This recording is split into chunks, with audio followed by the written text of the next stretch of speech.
আসসালামু আলাইকুম এভরিওয়ান, কেমন আছেন সবাই? আজকে আমি আপনাদের জন্য নিয়ে আসছি মিশ্রণ ভাপা পিঠার সহজ একটি রেসিপি। আর মিশ্রণ ভাপা পিঠাটা খেতে কিন্তু দারুণ মজা। অতিথি আপ্যায়নে ঝটপট তৈরি করে নিতে পারেন এই পিঠাটা। ছোট বড় সবাই খেতে খুবই পছন্দ করবে। দেখে নিন প্রস্তুত প্রণালী। পিঠাটা তৈরি করার জন্য এখানে আমি নিয়ে নিয়েছি আছা গুড়। আপনারা চাইলে জোলা গুড় দিয়েও এই পিঠাটা তৈরি করতে পারেন। এটা খেতে অসম্ভব মজা। গুড়টাকে আমি ছোট ছোট টুকরা করে চুলায় একটু ঝাল করে নিয়েছি। আমি একদম বলক দিব না, পানিটা যখন গরম হয়ে আসবে তখন আমি এটাকে নামিয়ে নিব, যাতে গরম পানির ভাপে গুড়টা একদম গলে যায়। আর এই তো এটাকে আমি জাল করে নামিয়ে নিচ্ছি। এখন আমি এখানে নিয়ে নিব যে চালের গুঁড়াটা দিয়ে আমি পিঠা তৈরি করব, সেই চালের গুঁড়াটা নিজের হাতে বানানো। আমি এখানে কিছুটা পোলার চালও ব্যবহার করেছি, যাতে পিঠাটা খেতে ভালো লাগে, সুন্দর একটা ফ্লেভার আসে। আর এই তো আমি যতটুকু পিঠা তৈরি করব ওই পরিমাণে চালের গুঁড়া নিয়ে নিয়েছি। আপনারাও এরকম নিয়ে নেবেন। সাথে দিয়ে দিচ্ছি সামান্য একটু লবণ, দিয়ে আমি ভালোভাবে মিক্স করে নিচ্ছি। মিক্স করে নিয়ে এখন আমি দিয়ে দিচ্ছি যে গুড়টা আমি জাল করে রেখেছিলাম সেটা। আপনারা দেখেই বুঝতে পারছেন যে গুড়টা আমি হাত দিয়ে ধরতে পারছি, কুসুম কুসুম গরম, একদম গরম দেওয়া যাবে না। আর এই তো গুড়টা দিয়ে আমি ভালোভাবে মিক্স করে নিচ্ছি।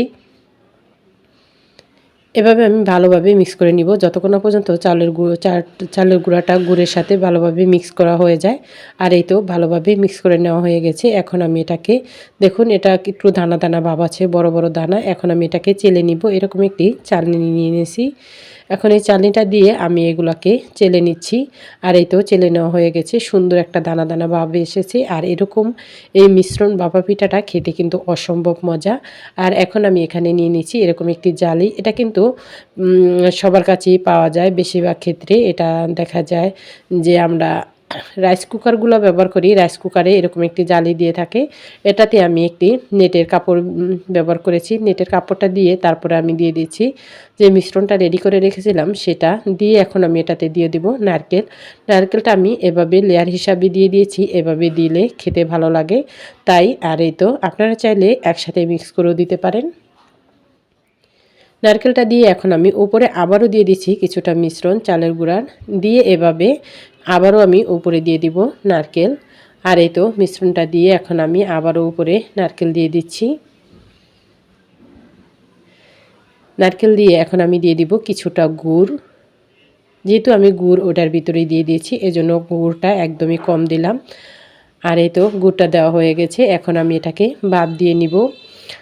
চুলায় দিয়ে দিচ্ছি গরম পানি। পানিটা যখন বলক চলে আসবে তখন এই পিঠাটা বসিয়ে দিতে হবে। আর এই তো আমি পিঠাটা বসিয়ে দিচ্ছি। আধা ঘন্টা আমি জাল করে নিব।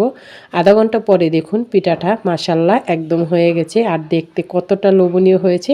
এটা খেতেও কিন্তু অসম্ভব মজা ছিল। আপনারা একবার হলো এই পিঠা এভাবে বানিয়ে খাবেন, এটা খেতে দারুণ মজা।